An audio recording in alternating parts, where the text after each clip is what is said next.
Hey guys, welcome back. Hope everybody's having a good day out there today. Thanks for tuning in. And before we get started here, just want to invite everybody, man, if you hadn't had a chance, please hit that subscribe button here. We're just working on getting up close to 60,000 subscribers, and every little bit of helps. So if you like the videos, just hit the subscribe button. Much appreciated. Today I'm going to give you guys it's been a while since I did a lake report for the area here. So I'm going to go over Table Rock, Lake of the Ozarks, Stockton, Grand Lake, and Shoals, and been fishing quite a bit here lately, so I've got some good info out here. Actually, I'm heading right back now. I just got done with an on-the-water lesson here at Table Rock Lake today, and they've been pretty good today. We caught quite a few today. It was pretty fun. So I'll go over all the details of that. First of all, I just want to say one thing before I get started on this, and this is out to all you developers on Table Rock Lake. Just stop it. It's just, guys, it is getting ridiculous down here. You know, how much of the hillsides and how much trees are getting bulldozed down for these multi-million-dollar weekend homes. You've heard me talk about this before, and I fish Table Rock as much as anybody probably watching this channel. Every time I go down to the lake, guys, every week I come down here, there's another hillside cleared off. There's another 5 acres of oak trees bulldozed down for these gigantic homes. You know, the very thing that people love about the Ozarks is the pristine nature of it, and it's getting destroyed, man. It's getting destroyed before our very eyes. So anyway, just a message to you developers out there: just stop, or we're not going to have nothing left. Table Rock Lake is going to look like New York City if you guys don't stop it. Okay, rant over there. Okay, guys, we'll start out here. Let's start out with Table Rock, since I just got off the lake with Table Rock today.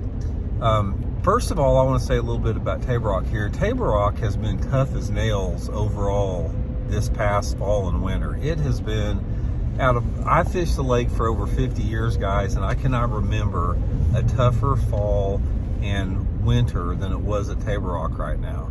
And another thing before I get into the report and give you guys some tips, advice, I'll tell you guys right now, all the lakes I'm talking about, if you're not live scoping and throwing an Alabama rig, you're not going to win any tournaments. All the tournaments out there now are getting won by live scope and Alabama rig, and they have been for a while. But I'm going to give you guys some tips on real fishing, not video game fishing. So that's what this report's going to be geared on. Given that, Table Rock's been really tough. There's been fish that have been suspended extremely deep all winter long, and they're just starting to now move up a little bit. Finally, the water temperatures down there are starting to get 46, 48 degrees, something like that. The fish are finally positioning where you can catch a lot of fish on a jerkbait today. We caught a lot of fish today on a jerkbait, mega bass jerkbait. They're starting to move up shallower. They're not suspending as much, and they're getting very catchable. So if you guys want to go down there right now, you can basically just point hop with a mega bass jerkbait, and you can catch a lot of good fish right now. It's going to be getting better. Also, a crankbait bite's going to start coming on. You can start catching a few right now if you have wind. The problem with the crankbait bite, any type of crawdad crankbait is going to work down there, is you've got to parallel the bank with it in that 6 to 8 foot zone. So it's very difficult to, if you got over one person in the boat, the guy in the back is sort of screwed the way that the wiggle worm fish are positioned, because you got to get tight to the bank. So crankbait, jerkbait is working really good down there right now. Also, one of the things that's starting to work a little bit right now is you can start to catch a few fish on a Ned rig on those same points that you're jerkbaiting. Those fish are starting to set up in anywhere between 5 to 15 feet of water right now, and fishing's finally starting to get better down there. It's been pretty tough. Move on to Lake of the Ozarks here. I fished the Toyota Series up at Lake of the Ozarks last week, so I spent a lot of time on the lake last week. Lake of the Ozarks is the same deal up there, guys. If you're not fishing that Alabama rig and live scoping them, you're not going to win anything. The water temperatures are finally starting to warm up a little bit up there right now. They're starting to get into the mid 40s, so it's starting to open up a lot of different options that weren't there before. Right now, and like I said, I'm not going to talk about the A-rig live scoping deal. If you want to catch some fish up there right now at Lake of the Ozarks, basically go back into the coves off of the main lake start throwing a megabass jerkbait in between the docks, and pay attention to your electronics over there as far as for the shad. There's a ton of shad in all the coves in there, and the crappie and the bass are mixed together in those same shad schools up there. And I haven't been able to catch much off of points on Lake of the Ozarks. Everything has been more bank related between the docks. So one of the big keys down there now is just get into those coves and just start working between the boat docks. Fan cast between the docks. If the bank drops off pretty sharp, try to get in a little bit tighter and parallel it, and try to key on that jerkbait sort of in that 4 to 8 foot zone. That Megabass 110+1 is working pretty good up there right now, so that's another thing that's going there. Another thing about Lake of the Ozarks is it's just on the verge of a good jig bite and a good crankbait bite. The second day of that tournament, I did start catching them on a crawdad crankbait, fishing basically chunk rock banks about halfway back into the coves, paralleling it with a crankbait, and I caught some the second day of the tournament doing that. And that's only going to get better as that water temperature starts to get up around 50 degrees. That crankbait bite is going to start overtaking the Alabama rig and the jerkbait bite quite a bit. And also, guys, pay attention to that water temperature up there at Lake of the Ozarks, because once it hits that 50 degree mark, you're going to be able to start catching them slow rolling the big spinnerbait in behind those docks on those pre-spawn coves too. So that's going to work pretty good. Stockton Lake's been pretty decent. Stockton's sort of been like Table Rock a little bit. It's been off this year a little bit, but water temperatures are starting to warm up there.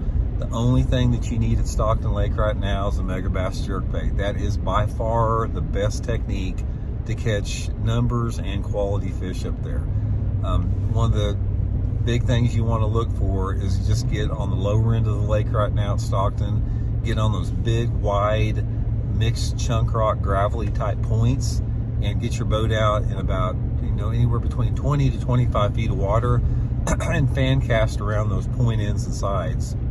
Most of those fish are going to be in that 10 to 15 foot zone, perfect for a jerkbait down there. So just as long as you stay within sight of the dam at Stockton Lake, you're in some good water down there for jerkbait fishing. Grand Lake is same deal. It's been tough. There's been some big bags caught down there here recently, as far as, again, Alabama rig and live scoping. But if you're just fishing, it's just now starting to get good. The first thing that's starting to work at Grand Lake right now is the crawdad crankbait. Your rock crawlers, your wiggle warts, some type of crankbait that'll run down to 4 to 8 foot zone.